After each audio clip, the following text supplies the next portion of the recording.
ಎಲ್ಲರಿಗೂ ನಮಸ್ಕಾರ. ನಮ್ಮ ಲ್ಯಾಕ್ಸ್ ಬೆಂಗಳೂರು ಪ್ರಸ್ತುತಪಡಿಸುವ ಹಿಂದೂ ಸುದ್ದಿ ವಿಶ್ಲೇಷಣೆಗೆ ತಮಗೆಲ್ಲ ಸ್ವಾಗತ. ಇಂದು ನಾವು 5 ಜನವರಿ 2025 ಬೆಂಗಳೂರು ಎಡಿಷನ್ ನ್ಯೂಸ್ ಪೇಪರನ್ನು ನೋಡಲಿದ್ದೇವೆ. ಈಗ ಈ ದಿನದ ಆರ್ಟಿಕಲ್ಗಳನ್ನು ನೋಡೋಣ. ಮೊದಲ ಆರ್ಟಿಕಲ್ ಬಂದು rare coins from Hoysala, Chalukya, Chola and Mughal eras to go under the hammer. ಇಲ್ಲಿ to go under the hammer ಅಂತ ಅಂದರೆ ಈ ಒಂದು ಕಾಯಿನ್ಸ್ಗಳೇನಿದೆ ಇವುಗಳನ್ನು ಆಕ್ಷನ್ ಮಾಡ್ತಾ ಇದ್ದಾರೆ ಅನ್ನುವಂತಹ ಒಂದು ಅರ್ಥ ಬರುತ್ತೆ. ಇಲ್ಲಿ ನಮಗೆ ಈ ಆರ್ಟಿಕಲ್ ಏನಕ್ಕೆ ಇಂಪಾರ್ಟೆಂಟ್ ಆಗುತ್ತೆ ಅಂದರೆ ಹೊಯ್ಸಳಾಸ್ ಇರ್ಬೋದು, ಚಾಲುಕ್ಯಾಸ್ ಇರ್ಬೋದು, ಮುಘಲರ ಕಾಯಿನ್ಸ್ ಇರ್ಬೋದು, ಆ ಒಂದು ಕಾಯಿನ್ಸ್ನ ವಿಶಿಷ್ಟತೆ ಏನು ಅಂದರೆ ಅದರ ಸ್ಪೆಷಾಲಿಟಿ ಏನು ಅನ್ನೋದು ನಮಗೆ ಒಂದು ಕಡೆ ತಿಳಿದ್ರೆ, ಮತ್ತೊಂದು ಕಡೆ ಆ ಕಾಯಿನ್ಸಿಂದ ನಮಗೆ ಆ ಒಂದು ಡೈನಾಸ್ಟಿಗಳು ಅಥವಾ ಆ ಒಂದು ಎಂಪೈರ್ ಯಾವ ರೀತಿಯಾದ ಒಂದು ಅಡ್ಮಿನಿಸ್ಟ್ರೇಷನನ್ನು ಮಾಡಿದ್ವು ಅನ್ನೋದು ಕೂಡ ನಮಗೆ ಇನ್ಫಾರ್ಮೇಷನ್ ಸಿಗುತ್ತೆ. ಸೊ ಆ ಒಂದು ನಿಟ್ಟಿನಲ್ಲಿ ನಮಗೆ ಕಾಯಿನ್ಸ್ ಏನಿದೆ ಅದು ಇಂಪಾರ್ಟೆಂಟ್ ಆಗುತ್ತೆ. ಈ ಸ್ಟಡಿ ಆಫ್ ಕಾಯಿನ್ಸನ್ನು ನಾವು ಏನು ಕರಿತೀವಿ ಅಂತಂದರೆ ನ್ಯೂಮಿಸ್ಟಮ್ಯಾಟಿಕ್ಸ್ ಅಂತ ಕರಿತೀವಿ. ಅಂದರೆ ಕಾಯಿನ್ಸ್ಗಳನ್ನು ಸ್ಟಡಿ ಮಾಡಿ ಆ ಕಾಯಿನ್ಸ್ ಯಾವ ಪೀರಿಯಡ್ಗೆ ಸೇರಿದೆ ಮತ್ತು ಆ ಕಾಯಿನ್ಸ್ ಮೇಲೆ ಇರುವಂತಹ ಡಿಸೈನ್ಸನ್ನು ಡೀಕ್ರಿಪ್ಟ್ ಮಾಡೋದಿರ್ಬೋದು, ಇದೆಲ್ಲನೂ ಈ ನ್ಯೂಮಿಸ್ಟಮ್ಯಾಟಿಕ್ಸಲ್ಲಿ ಇನ್ಕ್ಲೂಡ್ ಆಗುತ್ತೆ. ಇಲ್ಲಿ ಕೆಲವು ಹೊಯ್ಸಳ ಕಾಯಿನ್ಸ್ ಬಗ್ಗೆ ಮಾತಾಡಿದ್ದಾರೆ, ಮತ್ತು ಚೋಳ ಕಾಯಿನ್ಸ್ ಬಗ್ಗೆ ಮತ್ತು ಮುಘಲರ ಕಾಯಿನ್ಸ್ ಬಗ್ಗೆ ಇಲ್ಲಿ ಮಾತಾಡಿದ್ದಾರೆ. ಸೊ ಮೊದಲನೇದಾಗಿ ನಾವು ಹೊಯ್ಸಳ ಕಾಯಿನ್ಸನ್ನು ನೋಡೋದಾದರೆ ಇಲ್ಲಿ ಸಿಕ್ಕಿರುವಂತಹ, ಈಗ ಸದ್ಯಕ್ಕೆ ಇಲ್ಲಿ ಇವರು ಆಕ್ಷನ್ ಮಾಡ್ತಾ ಇರುವಂತಹ ಕಾಯಿನ್ ಏನಿದೆ ಇದು ಹೊಯ್ಸಳರ ವಿಷ್ಣುವರ್ಧನ ಏನಿದ್ದಾನೆ, ವಿಷ್ಣುವರ್ಧನ ಮತ್ತೊಂದು ಹೆಸರು ಬಂದು ಬಿಟ್ಟಿದೇವ ಅಂತ. ಸೊ ಈ ಒಂದು ವಿಷ್ಣುವರ್ಧನ ಏನಿದ್ದಾನೆ ಇವನ ಟೈಮ್ನ ಗೋಲ್ಡ್ ಕಾಯಿನ್ಸ್ ಏನಿದ್ದಾವೆ ಇವುಗಳನ್ನು ಇಲ್ಲಿ ಆಕ್ಷನ್ ಮಾಡ್ತಾ ಇದ್ದಾರೆ. ಸೊ ಆ ಕಾಯಿನ್ಸ್ ಮೇಲೆ ಏನಿದೆ, ಆ ಕಾಯಿನ್ಸ್ ಬಂದು ಅವನು ನೊಲಂಬವಾಡಿ ಅನ್ನೋ ರೀಜನ್ ಏನಿತ್ತು, ಆಗಿನ ಕಾಲದ ನೊಲಂಬವಾಡಿ ರೀಜನ್ ಏನಿತ್ತು ಅದನ್ನು ಅವನು ಆಕ್ರಮಿಸಿದಾಗ ಆ ಒಂದು ಇಲ್ಲಿ ಇರುವಂಥ ಗೋಲ್ಡ್ ಕಾಯಿನ್ಸನ್ನು ಅವನು ಇಶ್ಯೂ ಮಾಡಿದ್ದ. ಸೊ ಅದರ ಕುರಿತ ಆ ಒಂದು ಕಾಯಿನ್ಸನ್ನು ಇವಾಗ ಅವರು ಆಕ್ಷನ್ ಮಾಡ್ತಾ ಇದ್ದಾರೆ.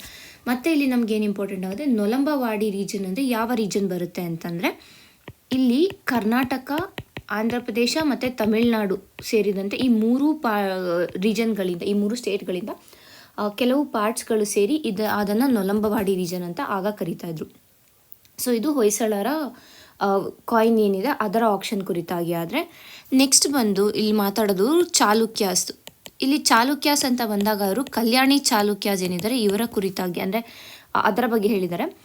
ಕಲ್ಯಾಣಿ ಚಾಲುಕ್ಯರ ಜಯಸಿಂಹ ಸೆಕೆಂಡ್ ಅಂತ ಯಾರಿದ್ದ, ಇವನು ನೀಡಿದ್ದಂತಹ ಕಾಯಿನ್ಸ್ಗಳನ್ನು ಇಲ್ಲಿ ಆಕ್ಷನ್ ಮಾಡ್ತಾ ಇದ್ದಾರೆ. ಸೊ ಈ ಕಾಯಿನ್ನಲ್ಲಿ ಏನಿದೆ, ಇದರ ವಿಶಿಷ್ಟತೆ ಏನಿದೆ ಅಂದರೆ ಒಂದು ಕಾಯಿನಲ್ಲಿ ಯಾವ ರೀತಿಯಾಗಿದೆ ಅಂದರೆ ಒಂದು ಡೋರ್ ಇದೆ, ಆ ಡೋರಲ್ಲಿ 4 ಪೆಟಲ್ಸ್ ಇರುವಂಥ ಒಂದು ಫ್ಲವರ್ ಇದೆ. ಸೊ ಇದು ಏನನ್ನು ಸಿಂಬಲೈಸ್ ಮಾಡುತ್ತೆ ಅಂದರೆ ಪ್ರಾಸ್ಪೆರಿಟಿಯನ್ನು, ಸಮೃದ್ಧತೆಯನ್ನು ಇದು ಸಿಂಬಲೈಸ್ ಮಾಡುತ್ತೆ. ಮತ್ತು ಇದು ಒಂದು ಕಾಯಿನಲ್ಲಿ, ಆದರೆ ಇನ್ನೊಂದು ಕಾಯಿನಲ್ಲಿ ಗರುಡ ಫಿಗರ್ ಇದೆ. ಸೊ ಇದರಿಂದ ಏನು ಗೊತ್ತಾಗುತ್ತೆ ಅಂತಂದರೆ ಅವರು ದೇವರಲ್ಲಿ ಹೆಚ್ಚಿನದಾದ ಒಂದು ನಂಬಿಕೆಯನ್ನು ಇಟ್ಟಿದ್ರು ಅಂತ ಗೊತ್ತಾಗುತ್ತೆ. ಮತ್ತು ಅವರು ಗರುಡ ಅಂತ ಬಂದಾಗ ಇದು ವಿಷ್ಣು ರಿಲೇಟೆಡ್ ಆಗಿದ್ದರಿಂದ ವಿಷ್ಣು ಆರಾಧಕರಾಗಿದ್ದರು ಅನ್ನೋದು ಕೂಡ ನಮಗೆ ಈ ಕಾಯಿನ್ಸಿಂದ ತಿಳಿಯುತ್ತೆ. ಮತ್ತು ಮೂರನೇದಾಗಿ ಬಂದರೆ ಈಗ ನಾವು ಚೋಳ ಕಾಯಿನ್ಸ್ ಬಗ್ಗೆ ಮಾತಾಡ್ತೀವಿ. ಇಲ್ಲಿ ಚೋಳ ಕಾಯಿನ್ಸ್ ಏನಿದೆ ಇದು ಎಸ್ಪೆಷಲಿ ಇಲ್ಲಿ ಆಕ್ಷನ್ ಆಗ್ತಾ ಇರುವಂಥ ಚೋಳ ಕಾಯಿನ್ಸು ಶ್ರೀಲಂಕಾಲಿ ಇಶ್ಯೂ ಮಾಡಿದ್ದಂತಹ ಕಾಯಿನ್ ಆಗಿದೆ. ಸೊ ಈ ಕಾಯಿನ್ ಏನಿದೆ ಇದು ಕೂಡ ಗೋಲ್ಡ್ ಕಾಯಿನು. ಚೋಳರ ಕಹವನ ಕಾಯಿನ್ಸ್ ಅಂತ ಏನು ಕರಿತೀವಿ, ಆ ಕಹವನ ಕಾಯಿನ್ಸನ್ನು ಇಲ್ಲಿ ಆಕ್ಷನ್ ಮಾಡ್ತಾ ಇರೋದು. ಈ ಕಹವನ ಕಾಯಿನ್ಸ್ನನ್ನು ಇಶ್ಯೂ ಮಾಡಿದ್ದು ರಾಜೇಂದ್ರ ಚೋಳ ಏನಿದ್ದಾನೆ. ಸೊ ರಾಜೇಂದ್ರ ಚೋಳ ಫಸ್ಟ್ ಇವರು ಇಶ್ಯೂ ಮಾಡಿದಂಥ ಒಂದು ಕಾಯಿನ್ಸನ್ನು ಇವಾಗ ಆಕ್ಷನ್ ಮಾಡ್ತಾ ಇರೋದು. ಮತ್ತು ಆ ಕಾಯಿನ್ಸ್ನ ವಿಶಿಷ್ಟತೆ ಏನು ಅಂದರೆ ಇದರಲ್ಲಿ ದೇವನಾಗರಿ ಸ್ಕ್ರಿಪ್ಟಲ್ಲಿ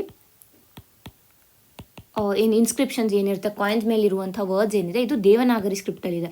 ಸೊ ಇದರಿಂದ ನಮ್ಗೆ ಏನು ಗೊತ್ತಾಗುತ್ತೆ ಅಂದರೆ ಚೋಳ ಪೀರಿಯಡಲ್ಲಿ ಕಲ್ಚರಲ್ ಇನ್ಕ್ಲೂಸಿವಿಟಿ ಇತ್ತು. ಏಕೆಂದರೆ ಚೋಳ ಇರೋದು ತಮಿಳ್ನಾಡು ಅಂತಂದರೆ ಅಲ್ಲಿದ್ದಂತಹ ಲೋಕಲ್ ಲ್ಯಾಂಗ್ವೇಜಲ್ಲಿ ಬರ್ಸ್ತೀರಾ ದೇವನಾಗರಿ ಸ್ಕ್ರಿಪ್ಟಲ್ಲಿ ಬರ್ಸಿದ್ದಾರೆ ಅಂತಂದರೆ ಚೋಳರು ಎಷ್ಟು ಕಲ್ಚರಲ್ ಇನ್ಕ್ಲೂಸಿವಿಟಿಯನ್ನು ಹೊಂದಿದ್ರು ಅನ್ನೋದು ನಮಗೆ ಇಲ್ಲಿ ತಿಳಿಯುತ್ತೆ.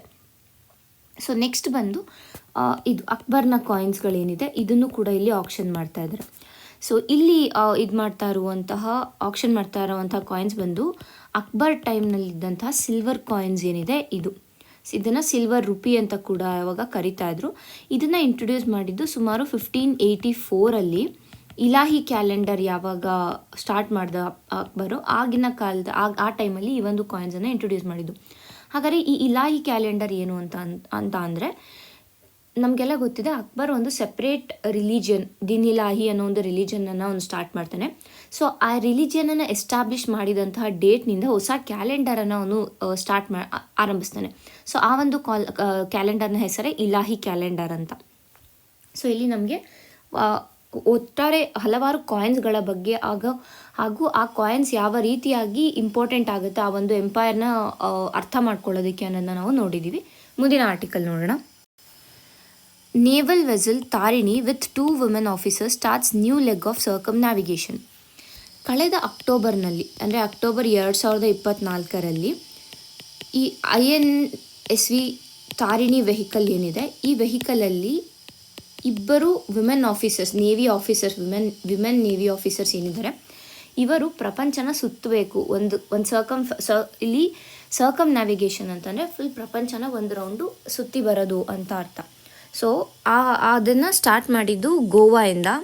ಸೊ ಇಲ್ಲಿ ಗೋವಾ ಇದು ಇಂಡಿಯಾ ಅಂತಂದರೆ, ಸೊ ಗೋವಾ ಇಲ್ಲಿರುತ್ತೆ. ಗೋವಾಯಿಂದ ಸ್ಟಾರ್ಟ್ ಮಾಡಿ ಈಗ ನ್ಯೂಜಿಲ್ಯಾಂಡನ್ನು ರೀಚ್ ಆಗಿದ್ದಾರೆ. ಸೊ ನ್ಯೂಜಿಲ್ಯಾಂಡ್ ರೀಚ್ ಆದಮೇಲೆ ನೆಕ್ಸ್ಟ್ ಅವ್ರು ಹೋಗ್ತಾ ಇರೋದು ಈ ಕಡೆ ಹೋಗಿ ಸೌತ್ ಅಮೇರಿಕಾ ಹತ್ರ ಇರುವಂಥ ಫಾಕ್ಲ್ಯಾಂಡ್ ಐಲ್ಯಾಂಡನ್ನು ಅವರು ರೀಚ್ ಆಗಬೇಕಾಗುತ್ತೆ. ಸೊ ಈ ಫಾಕ್ಲ್ಯಾಂಡ್ ಐಲ್ಯಾಂಡನ್ನು ರೀಚ್ ಆಗಬೇಕು ಅಂತಂದರೆ ಅವರಿಲ್ಲಿ ಸೌತ್ ಪೆಸಿಫಿಕ್ ಓಷನನ್ನು ಕ್ರಾಸ್ ಮಾಡಬೇಕು ಒಂದು ಕಡೆ. ಮತ್ತು ಇಲ್ಲಿ ನೋಡಿ, ಇಲ್ಲಿ ನ್ಯೂಜಿಲ್ಯಾಂಡ್ ಇದೆ. ಸೌತ್ ಪೆಸಿಫಿಕ್ ಓಷನನ್ನು ಕ್ರಾಸ್ ಮಾಡಬೇಕು ಅಂದರೆ ಇದು ಅಂಟಾರ್ಟಿಕಾ, ಇದು ಸೌತ್ ಅಮೇರಿಕಾ ಇದೆ. ಸೊ ಇಲ್ಲಿ ಈ ಒಂದು ಪ್ಯಾಸೇಜನ್ನು ನಾವು ಡ್ರೇಕ್ ಪ್ಯಾಸೇಜ್ ಅಂತ ಕರಿತೀವಿ. ಆ್ಯಂಡ್ ಈ ಪ್ಯಾಸೇಜ್ ಏನಿದೆ ಮತ್ತು ಇಲ್ಲಿ ಕೇಪ್ ಹಾರ್ನ್ ಏನಿದೆ, ಕೇಪ್ ಹಾರ್ನ್ ಕೂಡ ಇಲ್ಲಿ ಬರುತ್ತೆ. ಸೊ ಈ ಡ್ರೇಕ್ ಪ್ಯಾಸೇಜ್ ಏನಿದೆ, ಈ ಪ್ಯಾಸೇಜನ್ನು ಕ್ರಾಸ್ ಮಾಡೋದು ಬಹಳನೇ ಕಷ್ಟ. ಯಾಕೆಂದರೆ ಇಟ್ ಈಸ್ ವೆರಿ ಸ್ಮಾಲ್ ಒಂದು ಕಡೆ. ಮತ್ತು ಅಲ್ಲಿ ಡ್ಯೂ ಟು ಕ್ಲೈಮೇಟ್ ಚೇಂಜ್ ಏನಾಗ್ತಾಯಿದೆ, ಐಸ್ ಮೆಲ್ಟ್ ಆಗ್ತಾ ಇರೋ ಕಾರಣ ಅಲ್ಲಿ ವಾಟರ್ ಲೆವೆಲ್ ಕೂಡ ರೈಸ್ ಆಗ್ತಾಯಿದೆ. ಸೊ ಆದರೆ ಒಂದು ಮತ್ತು ಅಲ್ಲಿ ಇದು ಇಟ್ ಈಸ್ ಆಲ್ಮೋಸ್ಟ್ ಸದರನ್ ಪೋಲ್ಗೆ ಹತ್ತಿರ ಇರುವಂತಹ ಕಾರಣ ಕೂಡ ಅಲ್ಲಿ ಶಿಪ್ ನ್ಯಾವಿಗೇಷನ್ ಏನಿದೆ ಅದು ಕೂಡ ಕಷ್ಟ ಆಗುತ್ತೆ. ಸೊ ಎಲ್ಲ ಕಾರಣದಿಂದ ಈ ಪ್ಯಾಸೇಜನ್ನು ಸಕ್ಸಸ್ಫುಲ್ಲಾಗಿ ಕ್ರಾಸ್ ಮಾಡೋದು ಒಂದು ಇಂಪಾರ್ಟೆಂಟ್ ಮೈಲ್ ಸ್ಟೋನ್ ಅಂತಲೇ ಹೇಳ್ಬೋದು. ಮತ್ತು ಈಗ ನಾನು ಏನು ಹೇಳಿದೆ, ಈ 2 women navy officers entire world ಅಥವಾ ಅರ್ಥನ್ನು ಸರ್ಕಮ್ ನ್ಯಾವಿಗೇಟ್ ಮಾಡ್ತಾ ಇದ್ದಾರೆ ಅಂತ. ಈ ಒಂದು ಮಿಷನ್ನ ಹೆಸರು ಬಂದು ಸಾಗರ್ ಪರಿಕ್ರಮ 2. ಸೊ ಈ ಸಾಗರ್ ಪರಿಕ್ರಮ 2 ಏನಿದೆ, ಇದು ಯಾವ ಒಂದು ವೆಸಲಲ್ಲಿ ಆಗ್ತದೆ, INSV ತಾರಿಣಿಲಿ ಎಷ್ಟು ಜನ ಹೋಗ್ತಿದ್ದಾರೆ, 2 ವಿಮೆನ್ ಆಫೀಸರ್ಸ್ ಇದನ್ನು ಕೈಗೊಂಡಿದ್ದಾರೆ. ಮತ್ತು ನಾನು ಇಲ್ಲಿ ಹೇಳಿದೆ ಫಾಕ್ಲ್ಯಾಂಡ್ ಐಲ್ಯಾಂಡನ್ನು ರೀಚ್ ಆಗಬೇಕು ಅಂತ. ಫಾಕ್ಲ್ಯಾಂಡ್ ಐಲ್ಯಾಂಡಲ್ಲಿ ಇರುವಂತಹ ಪೋರ್ಟ್ ಸ್ಟ್ಯಾನ್ಲೆ ಏನಿದೆ, ಇದನ್ನು ಅವರು ರೀಚ್ ಆಗಬೇಕಾಗಿರೋದು. ನಮಗೆ ಈ ಪೋರ್ಟ್ ಸ್ಟ್ಯಾನ್ಲೆ ಏನಕ್ಕೆ ಇಂಪಾರ್ಟೆಂಟ್ ಆಗುತ್ತೆ, ಪ್ಲೇಸಸ್ ಇನ್ ನ್ಯೂಸಲ್ಲಿರೋ ಕಾರಣ ಮ್ಯಾಚ್ ದ ಫಾಲೋಯಿಂಗ್ ಅಥವಾ ಫಾಲೋಯಿಂಗ್ ಪೇರ್ಸ್ ಕರೆಕ್ಟ್ಲಿ ಮ್ಯಾಚ್ ಆಗಿದೆಯಾ ಇಲ್ವಾ ಅಂತ ಪ್ರಿಲಿಮ್ಸಲ್ಲಿ ಕ್ವೆಶನ್ ಕೇಳೋ ಸಂಭವ ಇರೋದ್ರಿಂದ ನಾವು ಈ ಒಂದು ಪೋರ್ಟ್ ಹೆಸರನ್ನು ಕೂಡ ನೆನ್ಪಿಟ್ಕೋಬೇಕಾಗತ್ತೆ. ಇಷ್ಟು ಈ ಒಂದು ಆರ್ಟಿಕಲ್ನಲ್ಲಿ ಸಿಗೋ ಇನ್ಫಾರ್ಮೇಷನ್ ಆಗಿದೆ. ಮುಂದಿನ ಆರ್ಟಿಕಲ್ ನೋಡೋಣ. Is India's forest cover growing enough? ಇತ್ತೀಚೆಗಷ್ಟೇ ಏನು ಸ್ಟೇಟ್ ಆಫ್ ಫಾರೆಸ್ಟ್ ರಿಪೋರ್ಟ್ 2023 ಇದೆ, ಇದನ್ನು ರಿಲೀಸ್ ಮಾಡಿದ್ದಾರೆ. ಸೊ ಮೊದಲಿಗೆ ಈ ಸ್ಟೇಟ್ ಆಫ್ ಫಾರೆಸ್ಟ್ ರಿಪೋರ್ಟ್ ಏನು ಅಂತ ನೋಡೋಣ. ಸೊ ಈ ಸ್ಟೇಟ್ ಆಫ್ ಫಾರೆಸ್ಟ್ ರಿಪೋರ್ಟಲ್ಲಿ ಏನು ಮಾಡ್ತಾರೆ ಅಂದರೆ, ಭಾರತದಲ್ಲಿರುವಂತಹ ಟ್ರೀ ಕವರ್ ಇರ್ಬೋದು, ಫಾರೆಸ್ಟ್ ಕವರ್ ಇರ್ಬೋದು, ಕಾರ್ಬನ್ ಸ್ಟಾಕ್ ಇರ್ಬೋದು, ಫಾರೆಸ್ಟ್ ಫೈರ್ ಬಗ್ಗೆ ಡೀಟೇಲ್ಸ್ ಇರ್ಬೋದು, ಈ ರೀತಿಯ ಹಲವಾರು ಡೀಟೇಲ್ಸ್ಗಳನ್ನು ಈ ಒಂದು ಸ್ಟೇಟ್ ಆಫ್ ಫಾರೆಸ್ಟ್ ರಿಪೋರ್ಟ್ ಒಳಗೊಂಡಿರುತ್ತೆ. ಈ ಒಂದು ರಿಪೋರ್ಟನ್ನು 2 ವರ್ಷಕ್ಕೊಮ್ಮೆ ರಿಲೀಸ್ ಮಾಡ್ತಾರೆ. ಯಾರು ರಿಲೀಸ್ ಮಾಡ್ತಾರೆ? ಫಾರೆಸ್ಟ್ ಸರ್ವೆ ಆಫ್ ಇಂಡಿಯಾ ಏನಿದೆ, ಈ ಒಂದು ಇನ್ಸ್ಟಿಟ್ಯೂಟ್ ಈ ರಿಪೋರ್ಟನ್ನು ರಿಲೀಸ್ ಮಾಡುತ್ತೆ. ಸೊ ಇಷ್ಟು ಬೇಸಿಕ್ ಇನ್ಫಾರ್ಮೇಷನ್ ತಿಳಿದಿರೋದು. ಹಾಗಾದರೆ ಈಗ SFR 2023ಯಲ್ಲಿ ಏನು ಹೇಳಿದೆ ಅನ್ನೋದನ್ನು ನಾವು ನೋಡೋಣ. ಸೊ ಫಸ್ಟ್ ಪಾಯಿಂಟ್ ಏನು ಹೇಳುತ್ತೆ ಅಂತಂದರೆ, ಅಪ್ರಾಕ್ಸಿಮೇಟ್ಲಿ 25% ಆಫ್ ಇಂಡಿಯಾಸ್ ಏರಿಯಾ ಏನಿದೆ, ಭಾರತದ 20% ಕಾಲು ಭಾಗದಷ್ಟು ಏರಿಯಾ ಏನಿದೆ, that is covered with both forest and tree cover ಅಂತ ಹೇಳ್ತಾರೆ. ಇಲ್ಲಿ ಫಾರೆಸ್ಟ್ ಕವರ್ ಅಂದರೆ ಬೇರೆ, ಟ್ರೀ ಕವರ್ ಅಂದರೆ ಬೇರೆ. ಅದೇನು ಅಂತ ಕೂಡ ನಾವು ಮುಂದೆ ನೋಡ್ತೀವಿ. ಸೊ ಭಾರತದ ಸುಮಾರು 4% ಏರಿಯಾ ಏನಿದೆ ಅಷ್ಟು ಫಾರೆಸ್ಟ್ ಮತ್ತು ಟ್ರೀ ಕವರ್ ಎರಡೂ ಒಳಗೊಂಡಿದೆ ಅಂತ ಹೇಳ್ತದೆ. ಅದರಲ್ಲಿ ಸುಮಾರು ಅಪ್ರಾಕ್ಸಿಮೇಟ್ಲಿ 22% ಏನಿದೆ ಇದು ಫಾರೆಸ್ಟ್ ಕವರ್ ಇದೆ, ಆ್ಯಂಡ್ ಒಂದು ಮಿಕ್ಕಿರೋ 3% ಏನಿದೆ ಇದು ಟ್ರೀ ಕವರ್ ಅಂತ ಕೂಡ ಹೇಳಿದ್ದಾರೆ. And compare to previous SFR ಅಂದರೆ ಈಗ SFR 2021ನಲ್ಲಿ ಏನು ರಿಲೀಸ್ ಮಾಡಿದರು, ಆ SFRಗೆ ಕಂಪೇರ್ ಮಾಡಿದ್ರೆ ಈ ವ್ಯಾಲ್ಯೂಸ್ ಏನಿದೆ ಇದು ಮಾರ್ಜಿನಲ್ ಇನ್ಕ್ರೀಸನ್ನು ಕಂಡಿದೆ ಅಂತ ಕೂಡ ನಮಗೆ ಗೊತ್ತಿರಬೇಕು. ಬಿಕಾಸ್ ಇದನ್ನು ಸ್ಟೇಟ್ಮೆಂಟ್ ಆಗಿ ಪ್ರಿಲಿಮ್ಸಲ್ಲಿ ಕೇಳ್ಬೋದು. ಅಂದರೆ ಮಾರ್ಜಿನಲ್ ಇನ್ಕ್ರೀಸ್ ಇಲ್ಲ ಕನ್ಸಿಸ್ಟೆಂಟ್ಲಿ ಇನ್ಕ್ರೀಸ್ ಆಗ್ತಾ ಇದೆ, ಕನ್ಸಿಸ್ಟೆಂಟ್ಲಿ ಡಿಕ್ರೀಸಿಂಗ್, ಈ ರೀತಿಯಾದ ಟ್ರೆಂಡ್ಸನ್ನು ಕೇಳಿದಾಗ ನಮಗೆ ಈ ಒಂದು ಪಾಯಿಂಟ್ ಇಂಪಾರ್ಟೆಂಟ್ ಆಗುತ್ತೆ. So there is a marginal increase in both forest and tree cover. ಮತ್ತು ಛತ್ತೀಸ್ಗಢ, ಉತ್ತರ ಪ್ರದೇಶ್ ಮತ್ತು ಒಡಿಶಾ ಈ ಮೂರಲ್ಲಿ ಫಾರೆಸ್ಟ್ ಕವರ್ ಮತ್ತು ಟ್ರೀ ಕವರ್ ಎರಡೂ ಇನ್ಕ್ರೀಸ್ ಆಗಿದೆ. ಅದೇ ಮಧ್ಯಪ್ರದೇಶ್, ಕರ್ನಾಟಕ, ಲಡಾಖ್ ಮತ್ತು ನಾಗಾಲ್ಯಾಂಡ್ನ ನೋಡಿದ್ರೆ ಈ ಫಾರೆಸ್ಟ್ ಕವರ್ ಟ್ರೀ ಕವರ್ ಏನಿದೆ ಇದು ಡಿಕ್ರೀಸ್ ಆಗಿದೆ. ನಮಗೆ ಇಲ್ಲಿ ಕರ್ನಾಟಕ ಕೂಡ ಇಂಪಾರ್ಟೆಂಟ್ ಆಗುತ್ತೆ. ಸೊ ಇದು ಡಿಕ್ರೀಸ್ ಆಗಿದೆ. ಸೊ ಇಷ್ಟು ಬೇಸಿಕ್ ಇನ್ಫಾರ್ಮೇಷನ್. ನೆಕ್ಸ್ಟ್ ಈಗ ಏನು ಇಲ್ಲಿ ಮೇಯ್ನಾಗಿ ಮಾತಾಡ್ತಾ ಇರೋದು ಫಾರೆಸ್ಟ್ ಕವರ್ ಬಗ್ಗೆ ಮಾತ್ರ ಮಾತಾಡಿರೋ ಕಾರಣ ನಾವಿಲ್ಲಿ ನೆಕ್ಸ್ಟ್ ಪಾಯಿಂಟ್ ನೋಡೋದು ಗ್ರೀನ್ ಕವರ್ ಬಗ್ಗೆ ನೋಡ್ತೀವಿ. ಸೊ ಈ ಗ್ರೀನ್ ಕವರ್ ಅಂದರೆ ಏನು?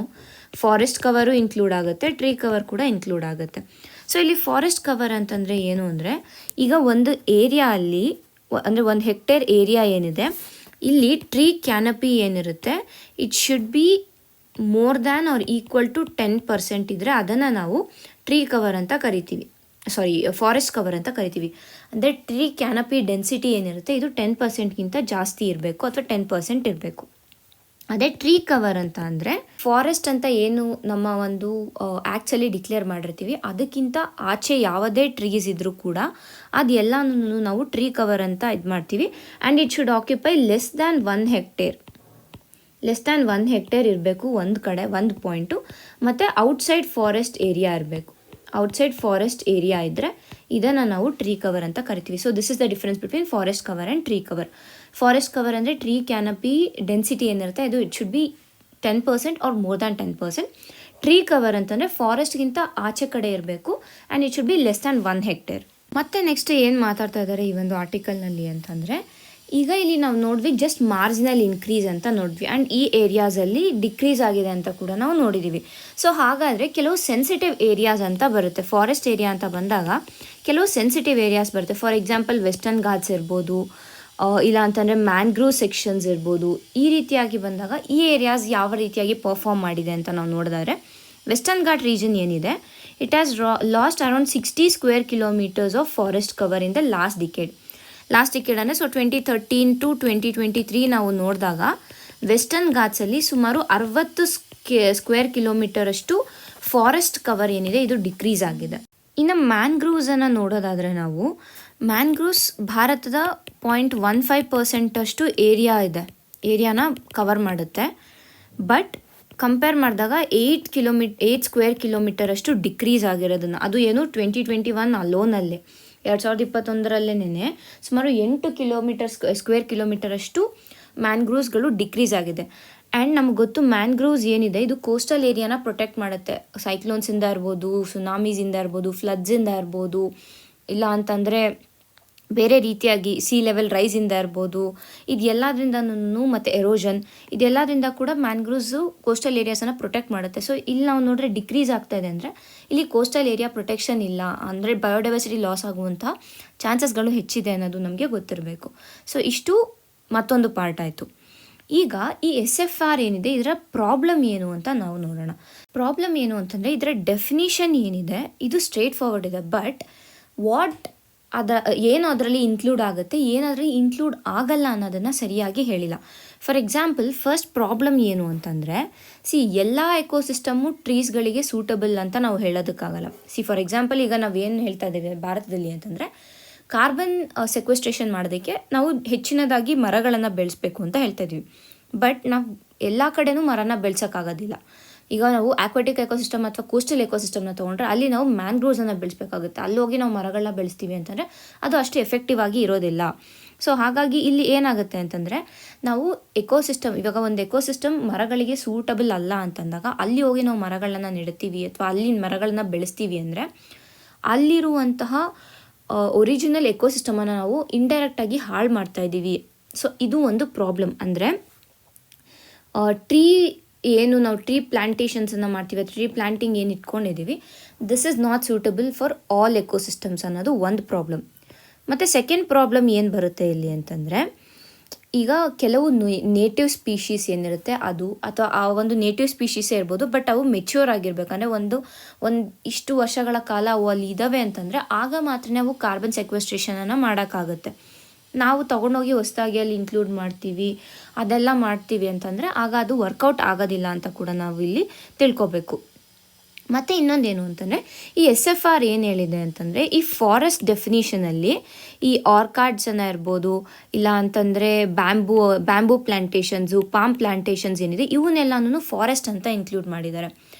ಪ್ಲ್ಯಾಂಟೇಷನ್ಸ್ ಅಂತ ಬಂದಾಗ it is not natural ecosystem, ನ್ಯಾಚುರಲಾಗಿ ಬೆಳೆಯೋದು ಅಂತಲ್ಲ. Plantations is man made.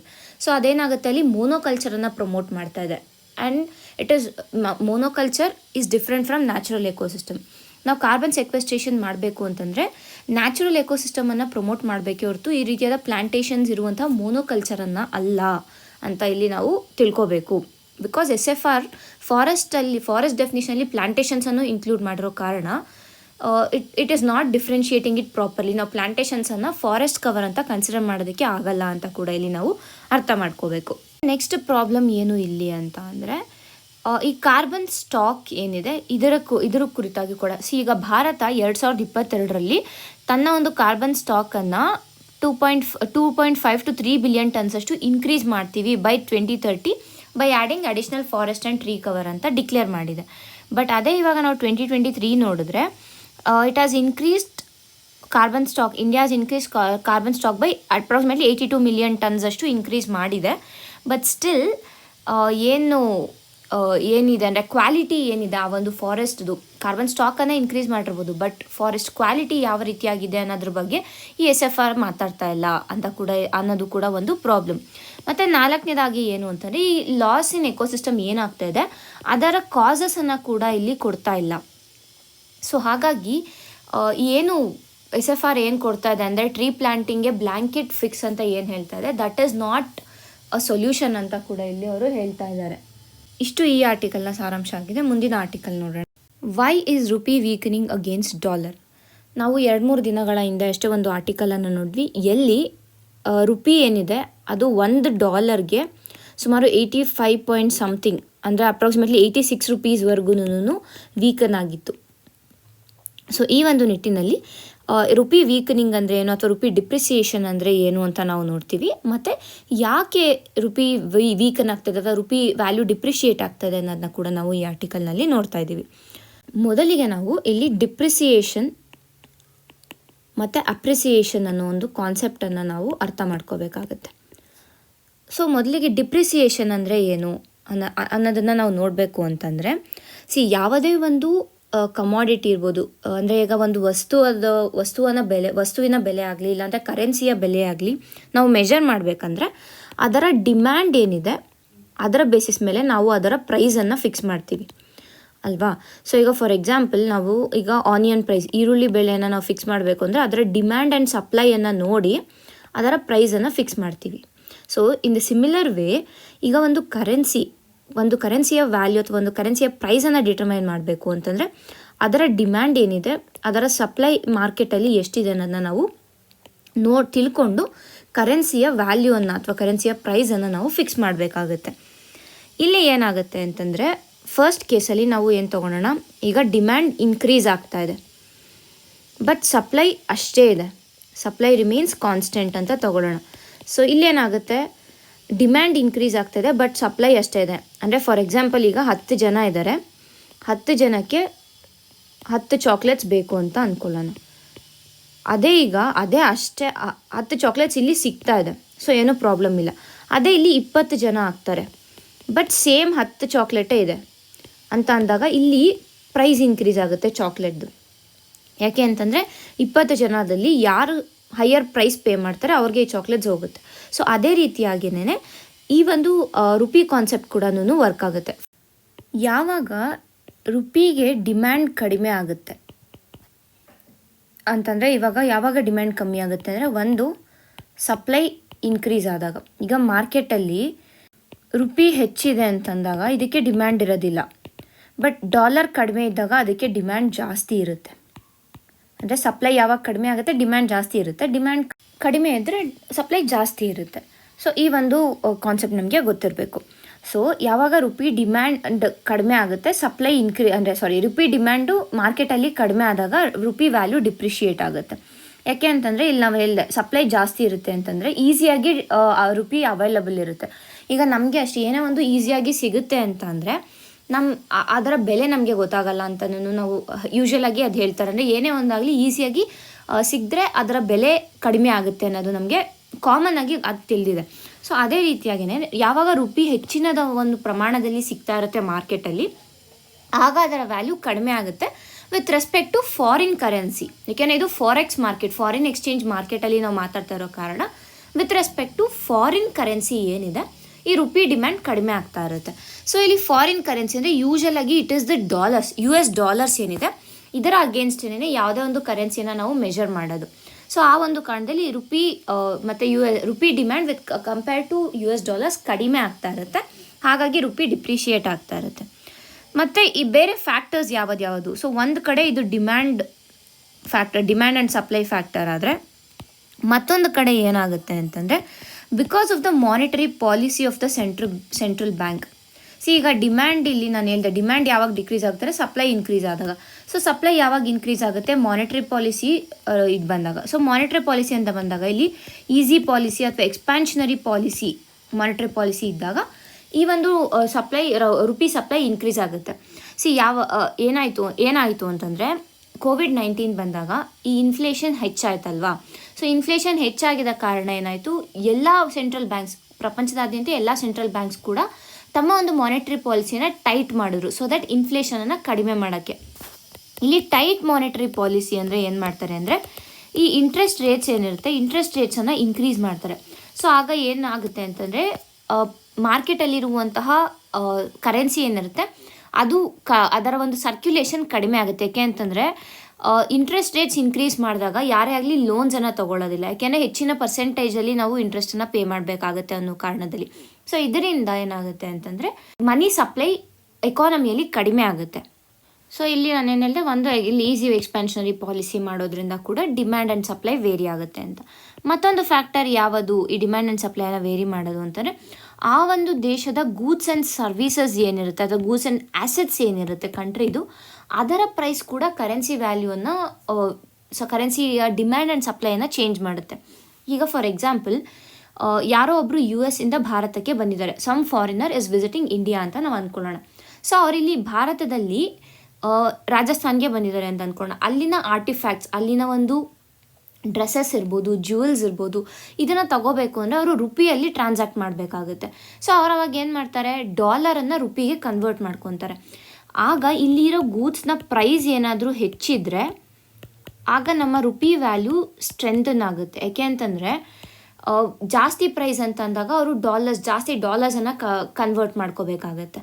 So ಹಾಗಾಗಿ ರುಪಿಯಲ್ಲಿ ಸ್ಟ್ರೆಂಥನ್ ಆಗುತ್ತೆ. ಅದೇ ಗೂಡ್ಸ್ನ ಪ್ರೈಸ್ ಕಡಿಮೆ ಇತ್ತು ಅಂತಂದರೆ ರುಪಿ ವೀಕನ್ ಆಗುತ್ತೆ. ಯಾಕೆಂತಂದರೆ ಅವ್ರು ಅಷ್ಟಾಗಿ ಆ ಒಂದು ಚೇಂಜಸನ್ನು ಅಂದರೆ ಅಷ್ಟಾಗಿ ಟ್ರಾನ್ಸಾಕ್ಷನ್ಸನ್ನು ಮಾಡೋಷ್ಟಿರೋದಿಲ್ಲ. ಸೊ ಹಾಗಾಗಿ ಮುಖ್ಯವಾಗಿ ಒಂದು ಮಾನಿಟರಿ ಪಾಲಿಸಿ ಅಫೆಕ್ಟ್ ಮಾಡುತ್ತೆ ಡಿಮ್ಯಾಂಡ್ ಆ್ಯಂಡ್ ಸಪ್ಲೈ ಆಫ್ ಕರೆನ್ಸಿಯನ್ನು, ಮತ್ತೊಂದು ಗೂಡ್ಸ್ ಆ್ಯಂಡ್ ಆ್ಯಸೆಟ್ಸ್ ಏನಿದೆ ಆ ಒಂದು ಕಂಟ್ರಿದು ಅದು ಕೂಡ ಅಫೆಕ್ಟ್ ಮಾಡುತ್ತೆ. ಹಾಗಾದರೆ ಇಲ್ಲಿ ನಮ್ಮ ಭಾರತದ ರುಪಿ ಯಾಕೆ ಫೇಲ್ ಆಗ್ತಾ ಇದೆ ಅನ್ನೋದನ್ನು ನಾವು ನೋಡೋಣ. ಏನಾಗಿದೆ ಅಂತಂದರೆ ನಮ್ಮ ರುಪಿ ಡಿಪ್ರಿಸಿಯೇಷನ್, ಈಗ ಸದ್ಯಕ್ಕೆ ನೋಡಿದಂಥ ರುಪಿ ಡಿಪ್ರಿಸಿಯೇಷನ್ ಏನಿದೆ, ಈ ಡಿಪ್ರಿಸಿಯೇಷನ್ನು mainly it was because of foreign investors ಏನಿದ್ದಾರೆ ಭಾರತದಲ್ಲಿ, ಅವರು ತಮ್ಮ ಒಂದು ಇನ್ವೆಸ್ಟ್ಮೆಂಟ್ಸನ್ನು ಆಚೆ ತೆಗೆದ್ರು. ಅಂದರೆ they pulled out their investments. ಆ ಒಂದು ಕಾರಣದಿಂದ ಮುಖ್ಯವಾಗಿ ನಮ್ಮ ರುಪಿ ಡಿಪ್ರಿಸಿಯೇಷನ್ ಆಯಿತು. ಸೊ ಹಾಗಾದರೆ ನಮಗಿಲ್ಲಿ ಫಾರಿನ್ ಇನ್ವೆಸ್ಟ್ಮೆಂಟ್ಸ್ ಯಾವ ರೀತಿಯಾಗಿ ಅಫೆಕ್ಟ್ ಮಾಡುತ್ತೆ ಅನ್ನೋದು ಬೇಕಾಗುತ್ತೆ. ಸೊ ಈಗ ಫಸ್ಟ್ ಪಾಯಿಂಟ್ ನಾನು ಏನು ಹೇಳಿದೆ, ಈ ಹಿಂದೆ ಇದ್ರ ಟೈಮಲ್ಲಿ COVID-19 ಟೈಮಲ್ಲಿ ಹೈ ಇನ್ಫ್ಲೇಷನ್ ಇದ್ದಿದ್ದ ಕಾರಣ ಎಲ್ಲ ಸೆಂಟ್ರಲ್ ಬ್ಯಾಂಕ್ಸ್ ಕೂಡ ತಮ್ಮ ಒಂದು ಇಂಟ್ರೆಸ್ಟ್ ರೇಟ್ಸ್ ಏನಿದೆ, ಇಂಟ್ರೆಸ್ಟ್ ರೇಟ್ಸನ್ನು ಹೈಕ್ ಮಾಡಿದರು. ಸೊ ಈಗ ಫಾರ್ ಎಕ್ಸಾಂಪಲ್ US ಅಂತ ತಗೊಳ್ಳೋಣ, ದಿಸ್ ಇಸ್ USA. ಇದು USA ಸೆಂಟ್ರಲ್ ಬ್ಯಾಂಕ್ ಇಂಟ್ರೆಸ್ಟ್ ರೇಟನ್ನು ರೈಸ್ ಮಾಡ್ತು. ಈ ಇಂಟ್ರೆಸ್ಟ್ ರೇಟ್ ಏನಕ್ಕೆ ರೈಸ್ ಮಾಡ್ತು ಅಂದರೆ ಟು ಕಂಟ್ರೋಲ್ ಇನ್ಫ್ಲೇಷನ್. ಓಕೆನಾ, ಇದು ಏನಕ್ಕೆ ಇನ್ಫ್ಲೇಷನ್ ಅಂತ ಬಂದಾಗ ಇಲ್ಲಿ ಲೋನ್ಸ್ ಏನಿದೆ ಇದರ ಇದಾಗಿ ನಾವು ನೋಡ್ತೀವಿ. ಮತ್ತೊಂದು ಕಡೆ ಏನಾಗುತ್ತೆ, ಇಂಟ್ರೆಸ್ಟ್ ರೇಟ್ ರೈಸ್ ಮಾಡಿದಾಗ ಸೇವಿಂಗ್ಸನ್ನು ಕೂಡ ಜನ ಇನ್ಕ್ರೀಸ್ ಮಾಡ್ತಾರೆ. ಯಾಕೆ ಅಂತಂದರೆ ಇಲ್ಲಿ ಇಂಟ್ರೆಸ್ಟ್ ರೇಟ್ ರೈಸ್ ಆಗ್ತಾ ಇದೆ ಅಂತಂದರೆ ಆವಾಗ ಅಲ್ಲಿ ಹೆಚ್ಚಿನದಾಗಿ ಸೇವಿಂಗ್ಸ್ನ ಮಾಡಿದ್ರೆ ಅವ್ರಿಗೆ ಏನಂತೀವಿ ರಿಟರ್ನ್ ಜಾಸ್ತಿ ಬರುತ್ತೆ ಒಂದು ಕಡೆ, ಮತ್ತು ಎಕಾನಮಿಯಲ್ಲಿ ಮನಿ ಸಪ್ಲೈ ಕೂಡ ಕಡಿಮೆ ಆಗುತ್ತೆ. Okay, this is what happen during Covid. ಈಗ ಏನಾಗುತ್ತೆ ಅಂತಂದರೆ ಇವಾಗ ಏನು ಮಾಡ್ತಾಯಿದೆ, ಸೊ ಆ ಟೈಮಲ್ಲಿ ಇದನ್ನೆಲ್ಲ ಟೈಟನ್ ಮಾಡಿದರು. ಇಂಟ್ರೆಸ್ಟ್ ರೇಟ್ಸನ್ನು ಹೈಕ್ ಮಾಡೋದು ಅಂದರೆ ಲೋನ್ಸ್ ಡಿಸ್ಬರ್ಸ್ಮೆಂಟ್ಸ್ಗೆ ಇದಕ್ಕೆಲ್ಲನೂ ಹೈಕ್ ಮಾಡಿದ್ರಲ್ವಾ. ಸೊ ಈ ಪಾರ್ಟ್ ನಮಗೆ ಅಷ್ಟಾಗಿ ಯೂಸ್ ಆಗಲ್ಲ ಇವಾಗ ಎಕ್ಸ್ಪ್ಲೇನ್ ಮಾಡೋದಕ್ಕೆ. ಸೊ ನಾವು ಇಲ್ಲಿ ನೋಡೋಣ, ಲೋನ್ಸ್ ಇದು ಮಾಡೋದಕ್ಕೆ ಇಂಟ್ರೆಸ್ಟ್ ರೇಟ್ಸನ್ನು ಇನ್ಕ್ರೀಸ್ ಮಾಡಿದರು. So this is first part. ಈಗ ನಾವು ಭಾರತನ ತಗೊಳ್ಳೋಣ. ಸೊ ಭಾರತ ಅಲ್ಲಿ ಏನಿದೆ, ಈ ಇಂಟ್ರೆಸ್ಟ್ ರೇಟ್ಸ್ ಭಾರತದಲ್ಲಿ ಕಡಿಮೆ ಇತ್ತು, and it was low.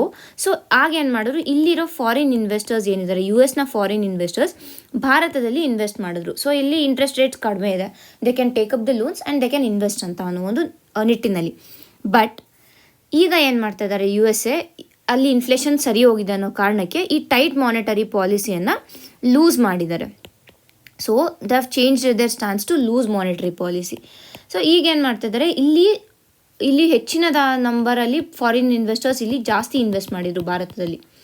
So there are so many investors. But ಈಗ ಏನು ಮಾಡ್ತಿದ್ದಾರೆ, ಮಾನಿಟರಿ ಪಾಲಿಸಿ US ಲೂಸನ್ ಮಾಡಿರೋದ್ರಿಂದ ಈ ಭಾರತಕ್ಕೆ ಕಂಪೇರ್ ಮಾಡಿದ್ರೆ US ಇಂಟ್ರೆಸ್ಟ್ ರೇಟ್ಸ್ ಏನಿದೆ ಅದು ಹೈ ಇದೆ. ಅಂದರೆ ಅವ್ರಿಗೆ ಹೆಚ್ಚಿನ ಪರ್ಸೆಂಟಲ್ಲಿ ಅಲ್ಲಿ ಇನ್ವೆಸ್ಟ್ ಮಾಡಿದ್ರೆ ಹೆಚ್ಚಿನದಾದ ಒಂದು ರಿಟರ್ನ್ಸ್ ಬರ್ತಾ ಇದೆ. ಸೊ ಆ ಒಂದು ಕಾರಣಕ್ಕೆ ಒಂದೇ ಸತಿ ಎಲ್ಲರೂ they are pulling out from market. So ಇವಾಗ ಏನಾಗುತ್ತೆ ಅಂತಂದರೆ, ಇಲ್ಲಿ ಇವರು ಫಾರಿನ್ ಇನ್ವೆಸ್ಟರ್ಸ್ ಅಂತಂದರೆ ಇವ್ರು ಏನು ಮಾಡ್ತಾರೆ, ಡಾಲರ್ಸಲ್ಲಿ ಇರ್ತಾರೆ. ಸೊ ಡಾಲರ್ಸನ್ನು ಪುಲ್ ಔಟ್ ಮಾಡ್ತಾ ಇದ್ದಾರೆ ಇಂಡಿಯನ್ ಎಕಾನಮಿಯಿಂದ. ಸೊ ಇಂಡಿಯನ್ ಎಕಾನಮಿಯಲ್ಲಿ ಮೊದಲಿವಾಗ ಫಾರ್ ಎಕ್ಸಾಂಪಲ್ ಅಸ್ಯೂಮ್ ಡಾಲರ್ಸ್ ಮತ್ತು ರುಪೀಸ್ ಎರಡೂ ಈಕ್ವಲ್ ಅಮೌಂಟಲ್ಲಿ ಇತ್ತು ಅಂತ ಅಂದ್ಕೊಳ್ಳೋಣ. ಸೊ ಯಾವಾಗ ಈ ಡಾಲರ್ಸ್ ಪುಲ್ ಔಟ್ ಮಾಡಿದ್ರು, ಇಲ್ಲಿ ಏನಾಯಿತು, ಡಾಲರ್ಸ್ ಕಾಣಿಸ್ತಾ ಇಲ್ಲ, ಬರೀ ರುಪೀಸ್ ಇದೆ. ಸೊ ರುಪೀಸ್ ಅಂತಂದರೆ ಇದರ ಸಪ್ಲೈ ಏನಿದೆ, ಸಪ್ಲೈ ಇನ್ಕ್ರೀಸ್ ಆಗೋಯಿತು. ಯಾವಾಗ ಸಪ್ಲೈ ಇನ್ಕ್ರೀಸ್ ಆಗುತ್ತೆ, ಡಿಮ್ಯಾಂಡ್ ಆಟೋಮೆಟಿಕ್ಕಾಗಿ ರೆಡ್ಯೂಸ್ ಆಗುತ್ತೆ, ಇದರಿಂದ ಡಿಪ್ರಿಸಿಯೇಷನ್ ಆಯಿತು. ಅದೇ ಈಗ ಇಲ್ಲಿ ನಾವು ನೋಡಿದ್ರೆ ಇಲ್ಲಿ ಒಂದೂ ಡಾಲರ್ ಇಲ್ಲ. ಸೊ ಡಾಲರ್ಗೆ ಡಿಮ್ಯಾಂಡ್ ಇನ್ಕ್ರೀಸ್ ಆಯಿತು, ಬಟ್ ಡಾಲರ್ನ ಸಪ್ಲೈ ಇಲ್ಲವೇ ಇಲ್ಲ ಅಲ್ಲಿ, ಅಥವಾ ಸಪ್ಲೈ ರೆಡ್ಯೂಸ್ ಆಗಿರೋ ಕಾರಣ ಇದರಿಂದ ರುಪಿ ವೀಕನ್ ಆಗಿದೆ. This is the main reason. ಈ ಫಾರಿನ್ ಇನ್ವೆಸ್ಟ್ಮೆಂಟ್ಸ್ ಯಾವಾಗ ಭಾರತದಿಂದ ಹೊರಗೆ ಅಟ್ ದ ಸೇಮ್ ಟೈಮ್ ಎಷ್ಟೊಂದು ಜನ ಪುಲ್ ಔಟ್ ಮಾಡಿದ್ರು, ಆ ಒಂದು ಕಾರಣದಿಂದ ರುಪಿ ಡಿಪ್ರಿಷಿಯೇಟ್ ಆಗಿದೆ. And this is mainly because of ಏನು ಭಾರತದ RBIನ ಲೂಸ್ ಮಾನಿಟರಿ ಪಾಲಿಸಿ ಅಥವಾ ಈಸಿ ಮಾನಿಟರಿ ಪಾಲಿಸಿ ಅಂತ ನಾವೇನು ಕರಿತೀವಿ, ಅದರಿಂದ ಹೆಚ್ಚಿನದಾಗಿ ಈ ಒಂದು ಪ್ರಾಬ್ಲಮ್ ಆಯಿತು ಅಂತ ಇಲ್ಲಿ ಹೇಳ್ತಾ ಇದ್ದಾರೆ. ಇದು ಒಂದು ರೀಸನ್. ಆದರೆ ಇದಿಷ್ಟು ಫಸ್ಟ್ ರೀಸನ್. ಸೆಕೆಂಡ್ ರೀಸನ್ ಏನು ಅಂತಂದರೆ, ನಮಗೆಲ್ಲ ಗೊತ್ತಿರೋಂಗೆ ಗೋಲ್ಡ್ ಇಂಪೋರ್ಟ್ಸ್ ಇರ್ಬೋದು, ಕ್ರೂಡ್ ಆಯಿಲ್ ಇಂಪೋರ್ಟ್ಸ್ ಇರ್ಬೋದು, ಇದೆಲ್ಲ ಕೂಡ ಭಾರತ ಮಾಡ್ಕೋತಾ ಇದೆ, ಅದು ಹೆಚ್ಚಿನ ಪ್ರಮಾಣದಲ್ಲಿ ಮಾಡ್ಕೋತಾ ಇದೆ. ಸೊ ಇದರಿಂದ ಏನಾಗುತ್ತೆ ಅಂದರೆ ಡಾಲರಲ್ಲೇ ಪೇ ಮಾಡಬೇಕು. ಡಾಲರಲ್ಲಿ ಪೇ ಮಾಡಬೇಕು ಅಂತಂದಾಗ ಮತ್ತೆ ಡಾಲರ್ನ ಶಾರ್ಟೇಜ್ ಆಗುತ್ತೆ ಎಕಾನಮಿಯಲ್ಲಿ. ಸೊ ಈ ಒಂದು ನಿಟ್ಟಿನಿಂದ ಕೂಡ ಏನಂದ್ರೆ imports is more than exports ಆಗಿರೋ ಕಾರಣದಿಂದ ಕೂಡ ನಮ್ಮ ಒಂದು ಏನು ರುಪಿ ಡಿಪ್ರಿಸಿಯೇಷನ್ ಇದೆ ಅದು ಆಗ್ತಾ ಇದೆ ಅಂತ ಕೂಡ ಇಲ್ಲಿ ನಾವು ತಿಳ್ಕೊಬೇಕಾಗುತ್ತೆ. ಇಷ್ಟು ಈ ಒಂದು ಆರ್ಟಿಕಲ್ನಲ್ಲಿ ಸಿಗೋ ಇನ್ಫಾರ್ಮೇಷನ್. ಇಷ್ಟು ಈ ದಿನದ ಆರ್ಟಿಕಲ್ಗಳಾಗಿವೆ. ಧನ್ಯವಾದಗಳು.